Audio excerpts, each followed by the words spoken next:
할렐루야. 하나님의 크신 은혜가 여러분과 함께 하기를 원합니다. 예전에 중국 지하교회에 강의차 방문한 적이 있었습니다. 차를 타고 베이징 외곽을 지나가는데 길가에 사람들이 쭉 앉아 있는 겁니다. 그 사람들이 저마다 무언가를 하나씩 들고 있는데 보따리를 든 사람도 있고 가방을 든 사람도 있고 호미를 든 사람도 있고 삽을 들고 있는 사람도 있고 저마다 들고 있는 것이 일정치가 않았습니다. 그래서 저 사람들은 왜 저기 앉아 있습니까? 하고 물으니 안내하는 선교사님이 하시는 말씀이 저 사람들은 기술자라는 겁니다. 내가 이런 기술을 가지고 있으니 나를 고용해달라고 선을 보이고 있는 중이라는 거죠. 그런데 그 시간이 12시가 넘어서 햇살이 아주 뜨거울 때인데도 엄청나게 많은 사람들이 거기에 앉아서 일거리 주기를 바라고 있었습니다. 그 모습을 보고 있자니 왠지 짠한 마음이 들면서 말씀에 나오는 포도원 주인의 마음이 어떠한가를 조금은 이해할 것 같았습니다. 오늘 본문은 포도원 주인이 일꾼을 모으는 이야기입니다. 그는 이른 새벽에 장터에 나가 사람들을 불러 모았습니다. 그들에게 약속한 것은 하루 품삯에 해당하는 한 데나리온이었습니다. 고용된 사람들은 일거리를 얻었다는 기쁨으로 포도원에 달려갔습니다. 그런데 주인은 우리의 시간으로 계산하면 오전 9시에도 나갔습니다.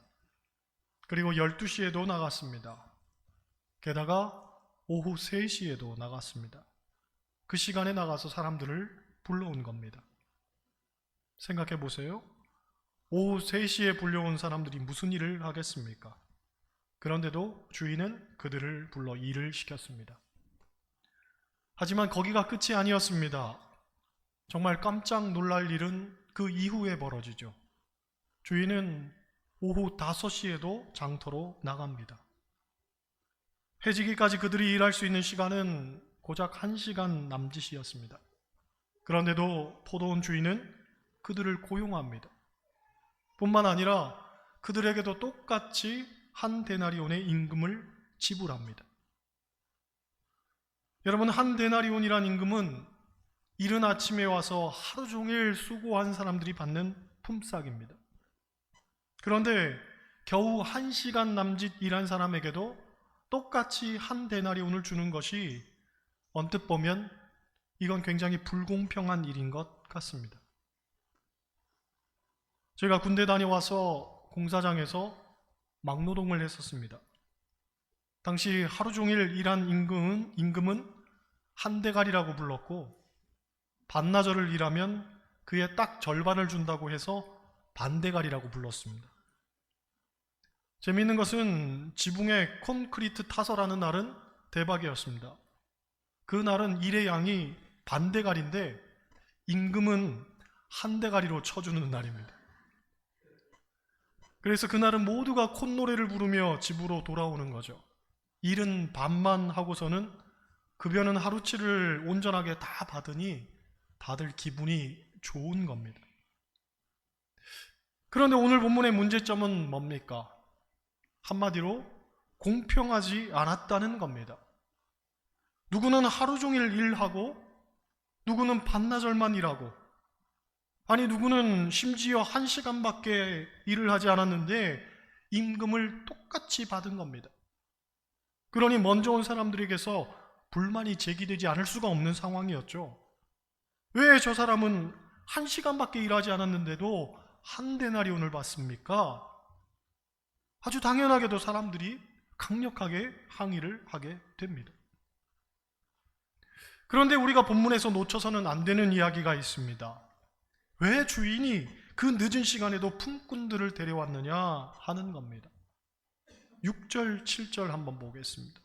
6절, 7절 같이 읽어요. 제 11시에도 나가보니 서 있는 사람들이 또 있는지라. 이르되 너희는 어찌하여 종일토록 놀고 여기 서 있느냐. 이르되 우리를 품꾼으로 쓰는 이가 없음이니이다. 이르되 너희도 포도원에 들어가라 하니라. 왜 종일토록 놀고 있냐고 물었더니 우리를 품꾼으로 쓰는 이가 없어서 이러고 있다는 거죠.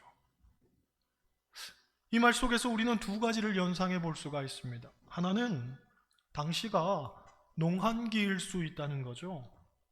품꾼이 필요 없는 시기거나 그런 계절일 수 있다는 거예요. 그래서 많은 사람들이 놀고 있었을 수 있습니다. 그런데 또 하나 생각해 볼 것은 다른 면에서 이들은 경쟁에서 뒤처진 낙오자일 수 있다는 거죠. 앞서 제가 막노동 이야기를 했는데 남자들이 군대 가기 전으로 제일 많이 하는 게 막노동입니다. 일정한 기술은 없지만 그래도 수입이 괜찮아서 등록금이라도 벌려면 막노동을 합니다. 새벽에 용역회사에 나가 앉아 있으면 일거리를 구하러 찾아오는 사람들이 참 많습니다. 젊은이도 있지만 나이 지긋한 분도 있고 술이 아직 덜 깼는지 술 냄새 풍기면서 앉아있는 사람도 있고 덩치가 좋아서 힘께나 쓰는 듯 보이는 사람도 있지만 뼈만 앙상하게 남아서 다 죽어가는 사람도 있습니다. 아무튼 이런 사람들이 옹기종기 모여서 일거리를 기다리고 있으면 드디어 말쑥하게 차려입은 한 사람이 일거리를 가지고 와서 사람을 고르죠. 그때는 서로 긴장되는 겁니다. 내가 뽑혀야 되는데, 오늘 내가 일해야 되는데. 저마다 그런 생각을 합니다. 제일 먼저 뽑히는 사람은 덩치 좋고 힘 좋게 생긴 사람입니다. 아저씨 이리 오세요. 아저씨 이리 오세요. 등치 좋은 사람이 먼저 뽑혀갑니다. 그 다음에는 그래도 건강해 보이는 사람, 성실해 보이는 사람, 막노동 경험이 있는 사람 이렇게 뽑아서 데리고 갑니다. 그런 사람들이 가고 나면 제일 마지막에는 늘 약한 사람, 비실비실해 보이는 사람, 어딘가 아파 보이는 사람들이 남게 됩니다. 어찌 보면 이 사람들의 사정이 더 딱하고 일거리가 더 급한지도 모를 일인데 그런 사람 쓰는 고용주는 없는 거죠. 기실 우리가 읽은 6절을 보면 제11시에도 나가봤더니 서 있는 사람들이 또 있는지라 하고 말합니다. 그들이 왜 서 있었겠습니까? 제가 생각할 때에는 그만큼 간절했기 때문에 서 있었을 것이라고 봅니다. 그러니 우리를 품꾼으로 쓰는 이가 없음이니이다 하는 그 말은 힘없고 병든 자들의 절규라고 보면 됩니다. 즉 단순히 일거리가 없어서 놀고 있는 게 아니라 나 같은 사람 써주는 사람이 없다는 거죠. 나 같은 사람?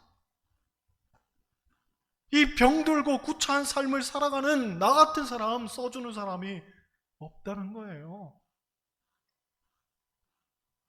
사실 이 이야기는 천국에 대한 비유입니다. 1절 도입부를 보면 천국은 마치 하고 천국에 대한 이야기를 하죠. 그러므로 이 이야기가 주는 영적인 교훈이 있습니다. 첫째로 하나님 없는 인생은 오후 5시를 지내고 있는 인생인 겁니다. 여러분, 오후 5시 인생이란 무엇입니까? 패배와 절망의 인생을 말하는 거죠. 희망 없는 인생을 말합니다. 그들이 주인 앞에서 한 고백이 이것이었죠. 우리를 품꾼으로 써주는 이가 없습니다. 곧 아무도 자기를 써주지 않는 인생, 아무도 알아주지 않는 인생, 무가치한 인생, 그 인생이 바로 오후 5시 인생인 거죠. 생각해 보시기 바랍니다. 일거리를 얻지 못하고 돌아가는 그 발걸음 얼마나 천근만근이겠습니까? 자식도 키워야 되는데, 가정도 건사해야 되는데, 혹 아픈 부모가 있었을지도 모르고 아픈 아들이 있었을지도 모릅니다. 아니, 자기 몸도 지금 너무나 아파서 힘들고 어려울 수 있었습니다. 하지만 아무도 자기를 써주지 않는다는 그 비참함은 누구든지 생각할 수 없는 깊은 절망인 거죠. 그렇습니다. 오늘 본문에 나오는 일꾼들은 실질적으로 하나님 없이 살아가는 인생을 상징합니다. 그들은 하나님을 만나기 전까지는 쓸모없는 존재였습니다. 아무도 알아주지 않고 누구도 써주지 않을 뿐더러 결국은 절망과 비탄으로 점철된 인생이었죠. 그런데 둘째로 그런 인생을 하나님께서 부르셨다는 겁니다. 본문을 보면 주인이 품꾼을 이른 아침에만 부른 것 아니었습니다. 별 소망이 없는 오후 5시에도 불러 썼다고 하죠. 여러분, 믿음의 조상 아브라함이 부름받은 나이가 성경을 보면 75세였습니다. 하나님은 75세의 노인을 불러서 믿음의 조상으로 세우고 복의 근원으로 삼으셨습니다. 또 모세가 호렙산에서 부름을 받아 이스라엘의 영도자가 된 것은 80세였습니다. 젊고 혈기왕성했던 40의 모세를 부른 게 아니라 광야에서 이제 저물어가는 인생을 기다리던 80의 노인이었단 말이죠. 하나님께서는 그 늦은 나이에도 그를 잊지 않고 찾아주신 겁니다. 또 우리가 잘 알듯 갈렙은 가나안에 입성한 나이가 85세였습니다. 그가 이 산지를 내게 주소서 하고 외쳤을 때가 85세였습니다. 여러분, 우리도 늦지 않았습니다. 얼마든지 우리에게도 기회가 있습니다. 하나님 앞에서 무용한 인생이란 없습니다. 하나님께서 부르시면 그때가 쓰임받을 때인 줄 믿습니다. 물론 내게 맡겨진 시간들이 많지 않을 수 있습니다. 하지만 우리가 부름받았다는 그 사실 하나만으로도 얼마나 기쁘고 감격스럽습니까? 제 친구 하나가 신학교 졸업하고 사회적 기업을 하다가 지난달 문을 닫았습니다. 사회적 기업은 기업에서 창출하는 이윤의 70%를 사회에 환원하는 구조를 갖습니다. 그러다 보니 이 친구는 기업이 자신의 목회 현장이라는 생각으로 나름 목회를 하는 거죠. 그런데 여러 가지 여건상 더 이상 운영이 안 되겠다 싶어서 폐업을 하게 되었는데, 문제는 막상 먹고 살려고 하니 할 줄 아는 게 없는 겁니다. 또 나이 50에 써주는데도 거의 없는 거죠. 그래서 선택한 게 쿠팡 물류창고에서 밤새 택배 분류하는 작업을 하고 낮에는 청소업체에서 청소를 합니다. 얼마 전 서울에서 모임이 있어서 갔다가 그 친구를 따로 만났는데 예상 밖으로 이 친구 얼굴에 자신감이 넘쳐나 있는 거죠. 저에게 하는 말이, 손 목사, 나는 하나님이 나를 이대로 내버려 두실지 않을 거라 확신해. 나는 보란듯이 멋진 삶을 살 거야. 얼마 지나지 않아 나도 나래를 펼 거야 하는데, 저는 그 친구가 분명히 그렇게 되리라 확신합니다. 여러분, 하나님이 부르셨는데 하나님이 그냥 내버려 두시겠습니까? 아닙니다. 부르실 때에는 다 목적이 있어서 부른 거죠. 그러니 하나님의 목적 가운데 우리를 영화롭게 하실 때가 반드시 도래할 겁니다. 할렐루야. 한편으로 우리가 또한 생각해 볼 것은 오후 5시가 꼭 사람의 나이만을 의미하는 건 아니라는 사실입니다. 실질적으로 쓸모없는 인생을 살고 있는 이들 모두를 상징하죠. 예를 들어 세리 삭개오와 세리 마태 같은 사람, 모두가 외면하고 매국노라고 비난했던 사람들입니다. 그런데 예수님은 그런 이들까지도 불러 제자로 삼으시죠. 결국 삭개오는 자기 재산의 절반을 팔아 가난한 자들과 나눴고, 제자 마태는 마태복음을 써서 온 인류와 나눴습니다. 예수님 오른편에 있던 강도도 보십시오. 그는 죽는 순간까지도 무가치한 인생으로 보였습니다. 하지만 십자가에 달려 인생을 마감하기 직전에 예수님을 영접하게 되고 천국에 이르게 됩니다. 그것이 오늘날 수많은 사람들에게 교훈을 주고 또한 도전을 주고 있는 것 아니겠습니까? 그런 면에서 셋째로 우리의 인생은 하나님의 은혜로 사는 겁니다. 엄밀히 말해 오늘 본문 말씀은 공평에 대한 이야기가 아닙니다. 은혜에 대한 이야기입니다. 그러니까 불공평의 시각에서 말씀을 보면 안 되고 은혜의 관점에서 말씀을 보아야 합니다. 여러분, 주인이 일꾼들을 포도원에 들인 이유가 포도원에 일할 거리가 많아서라든지 일꾼이 부족해서라든지 그런 이야기는 성경에 전혀 나오지 않습니다. 오히려 성경은 맥락상 그들이 불쌍해서 할 일 없이 놀고 있는 것이 안타까워서 불렀다고 말하고 있습니다. 실질적으로 새벽에든 점심이든 오후 5시이든 한 데나리온을 약속받고 포도원에 온 이들은 모두가 기쁨으로 왔습니다. 왜냐하면 나 같은 사람을 써주다니 하는 마음으로 왔기 때문에 그 마음 하나만으로도 너무 감격스러웠던 거죠.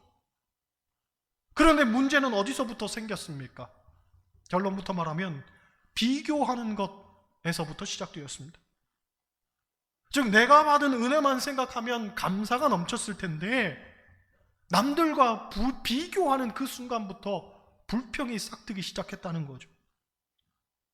그런 겁니다. 우리는 모두 하나님의 은혜로 사는 이들인데 이 은혜가 떨어지면 불평이 나오는 거죠. 우리의 시선을 하나님께 집중하지 못하고 사람을 보고 세상을 보면서 비교하면 불평이 나오는 겁니다. 사실 오늘 말씀에서 먼저 온 자들이란 이스라엘을 말합니다. 하나님은 이스라엘을 선민으로 먼저 택하셨죠. 그런데 그들은 교만에 빠져서 하나님을 제대로 섬기지 못했습니다. 오히려 예수님이 이 땅에 오셨을 때에 그들은 예수님을 배척했습니다. 때문에 구원의 복음은 이스라엘을 떠나 이방 땅으로 옮겨갔고 이스라엘 백성들은 마치 버려진 백성들처럼 되고 말았습니다. 그런데 이 안타까운 역사는 비단 과거의 일만이 아니라는 데에 우리가 경각심을 가져야 합니다. 어쩌면 이 일은 우리의 역사이기도 합니다. 곧 우리가 먼저 믿은 자들로서 은혜의 관점에서 보면 은혜를 먼저 받은 자들이기도 합니다. 그렇다면 그 은혜를 누리고 더욱 감사하는 자들로 자리매김해야 하는 것이 마땅합니다. 하지만 지금 우리의 모습을 보면 마치 은혜를 망각한 자들처럼 살고 있음을 깨닫게 되죠. 성경은 분명히 은혜를 헛되이 받지 말라고 하는데 우리는 자꾸 은혜를 헛되게 하는 겁니다. 여러분, 우리는 모두 은혜로 사는 이들입니다. 나도 은혜를 받아야 하지만 너도 은혜를 받아야 하고 내가 은혜를 누리는 것이 중요하듯 남도 은혜를 누리는 것이 중요합니다. 주석을 보니 이런 이야기를 합니다.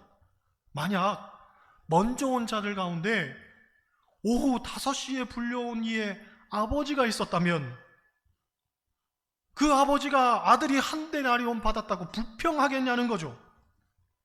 오히려 할렐루야 하면서 기뻐하지 않았겠냐는 겁니다. 길가에서 빈둥거리고 놀고 있던 아들을 포도원 주인이 데려다가 1시간만 일하게 했는데도 하루에 품삯을 주니 아버지 입장에서는 얼마나 고맙게 여겼겠냐는 거죠. 여러분, 바로 이것이 아버지의 입장에서 아들을 보는 시각입니다. 세상의 가치관으로 보면 형평성에 어긋난다고 따질지 모르지만 교회는, 그리고 하나님 나라는 세상의 잣대를 가지고 보아서는 안 되는 겁니다. 다시금 말씀드리지만 오늘 본문은 예수님의 천국 비유입니다. 하나님 나라의 가치관은 은혜죠. 교회는 은혜의 가치관으로 사람을 보는 곳입니다. 교회는 먼저 온 자가 대접받고 늦게 온 이는 푸대접받는 곳이 아닙니다. 모두가 같은 거죠. 다만 우리가 더욱 생각해야 되는 것은 늦게 믿어서 구원받은 사람이 오히려 은혜가 더 많은 경우를 보게 된다는 겁니다. 그들은 더 감격스러워하고 그래서 무언가를 더 하려고 합니다. 반면 은혜가 떨어진 이들은, 은혜가 충만한 이들을 시샘하고 텃세나 부리면서 못하게 하는 경우도 참 많습니다. 그래서 오늘 본문의 결론은 먼저 된 자가 나중되고 나중된 자가 먼저 된다고 하는 겁니다. 여러분이 먼저 된 자입니까? 나중될 것을 걱정하셔야 됩니다. 나중된 자들이 먼저 되고 있는 이 현실 속에서 내가 지금 은혜를 망각한 자로, 은혜를 잃어버리는 자로, 은혜를 헛되이 하는 자로 살고 있는데도 스스로는 깨닫지 못하는 거죠.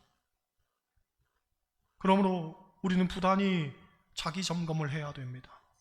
내 안에 아직도 은혜가 있는지를 끊임없이 확인해야 합니다. 여러분, 우리는 모두 은혜로 사는 존재들입니다. 오직 은혜만 생각하면서 겸손하게 하나님 앞에 나아가야 합니다. 나도 은혜를 받은 자, 너도 은혜를 받은 자, 나도 은혜를 간직하는 자, 너도 은혜를 간직하는 자, 그리고 우리 모두가 은혜를 누리는 자. 은혜의 관점에서 본다면 우월한 자도 없고 열등한 자도 없습니다. 먼저 믿은 자도 나중 믿은 자도 없습니다. 우리 함께 손잡고 어깨 동무하며 함께 발맞추어 가야 되는 존재들인 거죠. 은혜 안에서 우리 모두 하나 되어 한마음 한뜻을 갖고 하나님 앞에 쓰임받는 그런 인생들 되시기를 주님의 이름으로 간절히 축원합니다.